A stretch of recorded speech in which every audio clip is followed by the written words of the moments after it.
13 अप्रैल 2023 सुबह के 7 बजे साउथ कोरिया के रडार ने येलो सी में चाइना की एक कमर्शियल शिप को डिटेक्ट किया जो अपने रूटीन के मुताबिक फुजियान जा रही थी। लेकिन फिर कुछ ही घंटों बाद इसी शिप को यहाँ से 700 किलोमीटर दूर ईस्ट चाइना सी में डिटेक्ट किया गया। इस शिप का कार्गो कमर्शियल कंटेनर्स नहीं बल्कि कई 100 चाइनीज फौजी, हेलीकॉप्टर्स, मिसाइल्स और टैंक्स थे। अब यहाँ पर दो सवाल जहन में आते हैं। पहला ये कि सिर्फ चंद घंटों में एक शिप ने इतना लंबा सफर कैसे किया, और दूसरा चाइनीज नेवी वॉरशिप के बजाय एक कमर्शियल समुद्री जहाज पर मिलिट्री का सामान क्यों था। इन सवालों का जवाब ये है कि बज़ाहिर नॉर्मल सी दिखने वाली ये शिप असल में ताइवान के खिलाफ चाइना का सबसे खतरनाक और सीक्रेट वेपन है। ये शिप टेक्नोलॉजी और स्ट्रेटेजिक प्लानिंग का एक शाहकार है। इन शिप्स को रोल ऑन रोल ऑफ या शॉर्ट फॉर्म में रो शिप्स कहा जाता है। ये शिप्स पहली दफा वर्ल्ड वॉर 2 में बनाई गई थी जब जर्मन आर्मी ने फ्रांस को घेरे में ले लिया था और 4 लाख एलाइड फौजियों को इन्हीं शिप्स के जरिए बचाया गया था। इन शिप्स को रोल ऑन रोल ऑफ इसलिए कहा जाता है कि इनमें बहुत से रैम्प्स होते हैं जिसके जरिए बहुत ही तेजी से बहुत से मिलिट्री ट्रक्स और टैंक्स शिप के अंदर लोड हो सकते हैं और उन्हें कहीं भी उतारा जा सकता है। बहुत से कंट्रीज की नेवीज में रो शिप्स जरूर होती है, मगर किसी भी कंट्री की रो शिप की इतनी स्पीड और कैपेसिटी नहीं जितनी चाइनीज रो शिप की है। इसे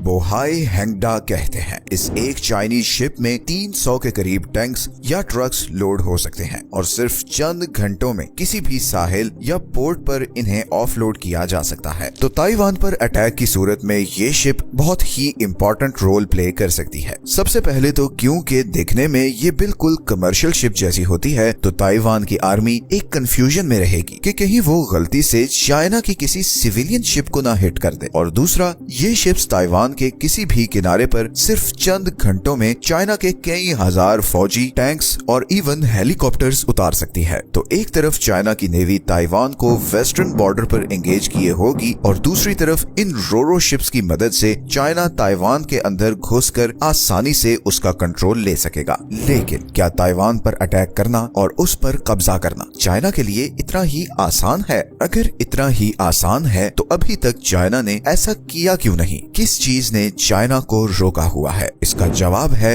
USS पुलर, अमेरिका की ऐसी शिप जिसे आप एक फ्लोटिंग बेस भी कह सकते हैं। यही वो शिप है जिसकी वजह से अमेरिका पूरे पैसिफिक ओशन पर अपना कंट्रोल रखता है। USS पुलर को बनाया ही इसलिए गया था कि इसके जरिए अमेरिका पैसिफिक ओशन को कंट्रोल कर सके, बिकॉज अमेरिका को सबसे ज्यादा खतरा अगर किसी साइड से है तो वो पैसिफिक ओशन है, क्योंकि उसके 3 बड़े दुश्मन चाइना, नॉर्थ कोरिया और रशिया पैसिफिक ओशन के उस पार हैं। हमने रिसेंटली अमेरिका की ज्योग्राफी पर एक वीडियो बनाई थी और उसमें बताया था कि कैसे दुनिया से इतना दूर होना अमेरिका के लिए इतना बेनिफिशियल रहा है। अमेरिका शुरू से जानता था कि अगर उसने वर्ल्ड पावर बनना है तो उसे पैसिफिक ओशन कंट्रोल करना होगा, फिर ही वो किसी भी एक्सटर्नल अटैक से सेफ होगा। अब पैसिफिक ओशन बहुत बड़ा है और उसे कंट्रोल करने के लिए अमेरिका को समुद्र में बहुत सी बेसेस चाहिए जहां वो अपने फौजी, टैंक्स, मिसाइल सिस्टम्स और दूसरे मिलिट्री इक्विपमेंट्स लगा सके। एक वॉर के लिए जितना भी सामान चाहिए होता है उसे मिलिट्री लैंग्वेज में लॉजिस्टिक्स कहते हैं। लॉजिस्टिक्स ही किसी भी वॉर में हाउ और व्हेन डिफाइन करते हैं। मिलिट्री ऑपरेशन जितना बड़ा और दूर होगा उतने ही ज्यादा लॉजिस्टिक्स चाहिए होंगे।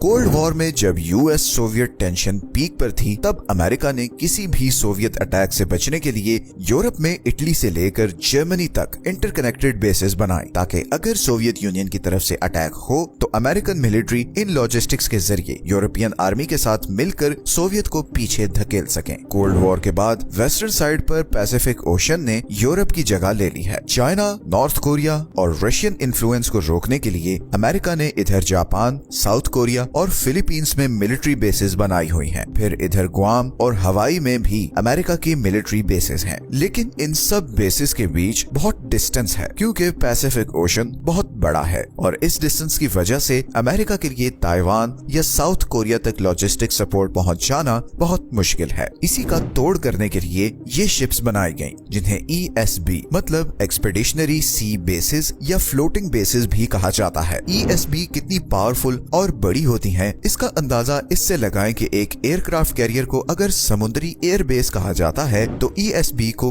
पोर्ट विद इन अ सी कहा जा सकता है। यहाँ से सिर्फ मिलिट्री हेलीकॉप्टर्स ही नहीं बल्कि मिसाइल्स और इवन छोटे ड्रोन्स भी उड़ाए जा सकते हैं। इसके अलावा इसके मेन डेक के नीचे एक फुटबॉल स्टेडियम जितना गैराज होता है जहाँ पर कई 100 state of the art ships होती हैं जिन्हें किसी भी वक्त जरूरत पड़ने पर समुद्र में उतारा जा सकता है। दूसरा, इन ESB की स्टोरेज इतनी बड़ी है कि एक ESB में 11 मिलियन गैलन्स का कार्गो आ सकता है। मतलब इस शिप के जरिए अमेरिका पैसिफिक ओशन में मौजूद अपनी डिफरेंट बेसिस तक लॉजिस्टिक्स पहुंचा सकता है। सिर्फ यही नहीं बल्कि ये शिप्स पैसिफिक ओशन में अमेरिका की सेंट्रल कमांड एंड कंट्रोल का काम भी देती हैं। जबरदस्त एविएशन सिस्टम इंस्टॉल्ड होने की वजह से सारे अमेरिकन मिलिट्री कम्युनिकेशन और स्ट्रेटजी इन्हीं ESBs के थ्रू बाकी बेसिस तक पहुंचती हैं। इस वक्त अमेरिका के पास 5 ESBs हैं और कुछ ऑनलाइन सोर्सेज के मुताबिक 4 ESBs पैसिफिक ओशन के इस हिस्से में हर वक्त मौजूद होती हैं ताकि वो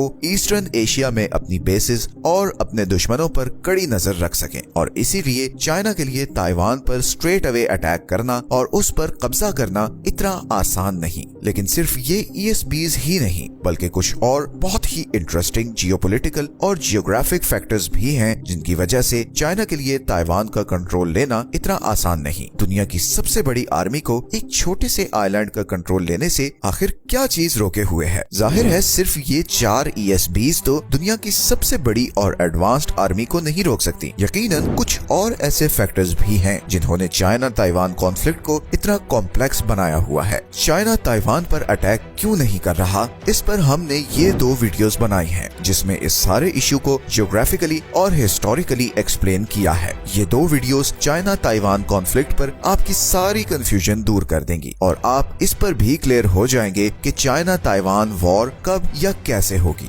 ये एडवांस्ड मिलिट्री लॉजिस्टिक्स ही तय करेंगे कि दुनिया पर अगला कंट्रोल किसका होगा। लेकिन इन लॉजिस्टिक्स को हासिल करने की ये दौड़ कहीं हमारी दुनिया के अंत की वजह ना बन जाए। ये हैं वो सारे सोर्सेज जहां से हमने इस वीडियो के लिए कंसल्ट किया है। अगर आपको ये वीडियो अच्छी लगी है तो चैनल को सब्सक्राइब जरूर कर दें ताकि हमें मजीद ऐसी वीडियोस बनाने की मोटिवेशन मिलती रहे। मिलते हैं नेक्स्ट वीडियो में एक और इंटरेस्टिंग टॉपिक के साथ। अपना ख्याल रखिए। अल्लाह हाफिज।